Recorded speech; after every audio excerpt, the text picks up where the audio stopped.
မပြောဘဲလွတ်တတ်တဲ့လူကဘာကြောင့်အောင်မြင်သွားလဲမင်္ဂလာပါ KK Story Channel မှာကြိုဆိုပါရစေဒီနေ့ကျွန်တော်တို့ရှင်သန်နေတဲ့လောကကြီးမှာလူတွေကကိုယ့်ရဲ့အောင်မြင်မှုတွေကိုကြီးညာရတာကိုယ့်ရဲ့အစီအစဉ်တွေကိုထုတ်ပြောရတာကိုအလေးအကျင့်ဖြစ်နေကြပါပြီငါဒါလုပ်တော့မယ်ငါဘယ်တော့လုပ်တော့ဖြင့်ဘာဖြစ်ရမယ်ဆိုတဲ့စကားတန်တွေဟာနေရာတိုင်းမှာစူညာနေတတ်ပါတယ်ဒါပေမဲ့သင်သတိထားဘူးလားတကယ်ကိုဘဝကိုပြောင်းလဲပစ်လိုက်တဲ့သူတွေအန်အိုးစရာကောင်းလောက်အောင်ထိတ်ဆုံးကိုရောက်သွားတဲ့သူတွေဟာသူတို့လုပ်မဲ့အစီအစဉ်တွေကိုကြီးညာလေးမရှိကြဘူးသူတို့ဟာတိတ်တိတ်လေးအလုပ်လုပ်ကြတယ်သူတို့ရဲ့အောင်မြင်မှုကိုသူတို့ကိုယ်တိုင်မပြောဘဲရလက်တွေကိုပဲပြောခိုင်းတတ်ကြတယ်ဒီနေ့မှာတော့စကားမများဘူးအကြောင်းပြချက်မပေးဘူးဒါပေမဲ့နောက်ဆုံးမှာဘဝကိုတိတ်တိတ်လေးပြောင်းလဲသွားခဲ့တဲ့လူငယ်တယောက်အကြောင်းကိုဘဝသင်ခန်းစာအဖြစ်တင်ဆက်ပေးခြင်းပါတယ်ဒီပုံမြင်လေးကိုစုံတဲ့အထိနားထောင်ပြီးသွားရင်သိညအနာဂတ်အစီအစဉ်တွေအပေါ်ထားရှိတဲ့အမြင်ဟာတမျိုးတစ်ဖုံပြောင်းလဲသွားပါလိမ့်မယ်ဟိုးရှေးရှေးကလို့ဆိုရမယ်စားကျွန်တော်တို့ပတ်ဝန်းကျင်မှာအမြဲရှိနေတဲ့ရွာလဲတရွာကနေစလိုက်ကြရအောင်အဲ့ဒီရွာမှာလူငယ်တယောက်ရှိတယ်သူ့မှာကိုယ်ပိုင်အိမ်မရှိဘူးသူဟာတနေ့လုံးမှတနေ့စားရတဲ့နေစားအလုပ်သမားတယောက်ပါသူ့နာမည်ကိုရွာကလူတွေတိတ်မမှတ်မိကြဘူးဟေးကောင်လို့ပဲခေါ်တတ်ကြသလိုတချို့ကလည်း ATAZ ကောင်လို့နာမည်ပေးထားကြတယ်ဘာလို့လဲဆိုတော့သူကစကားတိတ်မပြောဘူးအလုံးလုံးရင်လည်းခေါင်းငိုက်စိုက်ချပြီးခိုင်းတာဟုတစိုက်မမလုတ်တတ်တယ်ရွာကလူငယ်တွေစုပြီးလက်ဖက်ကြီးဆိုင်မှာအနာဂတ်မှာငါးသားပတ်စံရှိရင်ဘာလုပ်ပြမယ်လို့လေကန်နေကြချင်းသူဟာတောင်းတနေရာမှာတိတ်တိတ်လေးထိုင်နေတတ်တယ်သူ့ရဲ့အိမ်မက်တွေသူ့ရဲ့ရီမန်းချက်တွေကိုဘယ်သူမှမပြောဘူးဒါကြောင့်ပဲလူတွေကသူ့ကိုရီမန်းချက်မရှိတဲ့ကောင်ဘာမှဖြစ်လာမဲ့ကောင်မဟုတ်ဘူးလို့ကြွယ်ရမှာရောရှေ့တွေမှာပါအထင်သေးစွာပြောဆိုကြတာပေါ့ဒါပေမဲ့ရွာကလူတွေမသိတာတခုရှိတယ်အဲ့ဒါကတော့နေဝင်သွားတဲ့အချိန်ဒီမှာအဲ့ဒီလူငယ်ဘာလုပ်တယ်လဲဆိုတာပါပဲတနေ့လုံးပင်ပင်မမန်းအလုပ်လုပ်ပြီးလို့လူတွေအားလုံးအနားယူနေချိန်ဒါမှမဟုတ်အိပ်ပျော်နေချိန်မှာသူဟာမပင်ပန်းသလိုပဲသူ့ရဲ့အခန်းလေးထဲမှာဖျောင်းတိုင်ပြီးဒါမှမဟုတ်မီးအိမ်လေးနဲ့စာဖတ်နေတတ်တယ်သူဟာကဘာကြီးအကြောင်းကိုလေ့လာတယ်နီးပညာဗီဒီယိုတွေကိုကြည့်တယ်ဒီနေ့ကိုတနာရီနှစ်နာရီသူဟာတိတ်တိတ်လေးသင်ယူနေခဲ့တာပါသူဟာအလုတ်သမားဘဝကနေလွတ်မြောက်ဖို့အတွက်ဦးနောက်ကိုအရင်ဆုံးရင်းနှီးမြှုပ်နှံနေတာပါဘသူကမှသွားမကြွားဘူးငါစာဖတ်နေတယ်လို့လည်းမပြောဘူး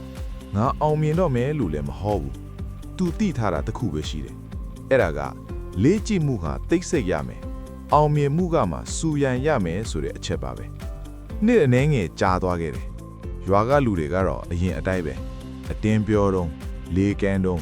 သူတစ်ပါးအကြောင်းကိုပဲစိတ်ဝင်စားနေတော့ပဲဒါပေမဲ့ဟိုလူငယ်လေးကတော့တိတ်တိတ်လေးပဲရွာကနေပျောက်သွားခဲ့တယ်မြို့တက်ပြီးအလုပ်သွားရှာရနေမှာပါလို့လူတွေကခက်ပေါ်ပေါ်ပဲတွေးခဲ့ကြတယ်ဒါပေမဲ့သူမြို့မှာဘလောက်အထိရုန်းကန်ခဲ့ရတယ်လဲဆိုတာဘယ်သူမှမသိခဲ့ဘူးသူသင်ယူထားတဲ့နီးပညာတွေနဲ့အောက်ခြေကနေစပြီးကြိုးစားခဲ့တယ်အစင်မပြေမှုတွေကြုံရတဲ့အခါမှာလည်းဘယ်သူမှအပြစ်မတင်ဘူးကံကြမ္မာကိုလည်းအပြစ်မပြောဘူးအချိန်တွေဟာသူ့ရဲ့ကြိုးစားမှုကိုတက်တည်ပြဖို့အတွက်တရွေ့ရွေ့ကုံဆုံးလာခဲ့တယ်ဒီနေ့မှာတော့သူဟာကုမ္ပဏီကြီးတစ်ခုမှာအရေးပါတဲ့လူတစ်ယောက်ဖြစ်လာခဲ့တယ်နောက်ပိုင်းမှာကိုယ်ပိုင်လုပ်ငန်းလေးတစ်ခုကိုတောင်တီထောင်နိုင်ခဲ့တဲ့အထိအောင်မြင်သွားခဲ့ပါပြီ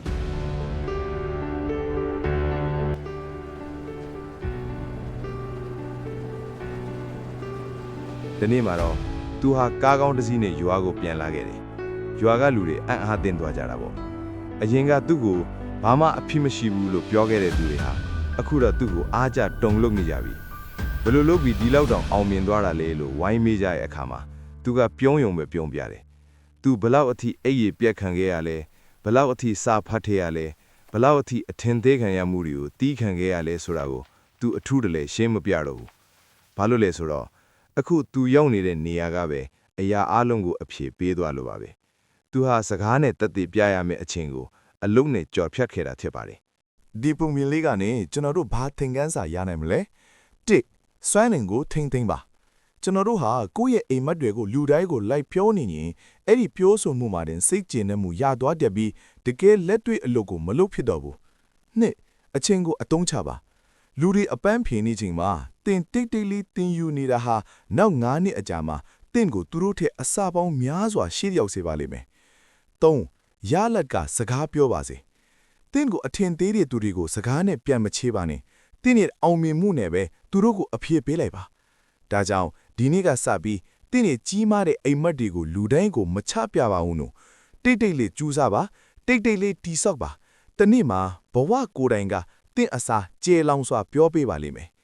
ဒီဗီဒီယိုလေးကိုကြိုက်နှစ်တက်တဲ့ဆိုရင် like ပေးခဲ့ဖို့နဲ့တင်းရဲ့တငယ်ချင်းတွေကိုမျှဝေပေးဖို့မမေ့ပါနဲ့ဦးနော်နောက်ထပ်လေဘဝအတွက်ခွန်အားဖြစ်စေမဲ့ပုံမြင်တွေနားဆင်ဖို့ကျွန်တော်ရဲ့ channel ကို subscribe လုပ်ထားပေးပါအောင်ခင်ဗျာအားလုံးပဲတိတ်ဆိတ်စွာနဲ့အောင်မြင်မှုကိုတိဆောက်နိုင်ကြပါစေ bye bye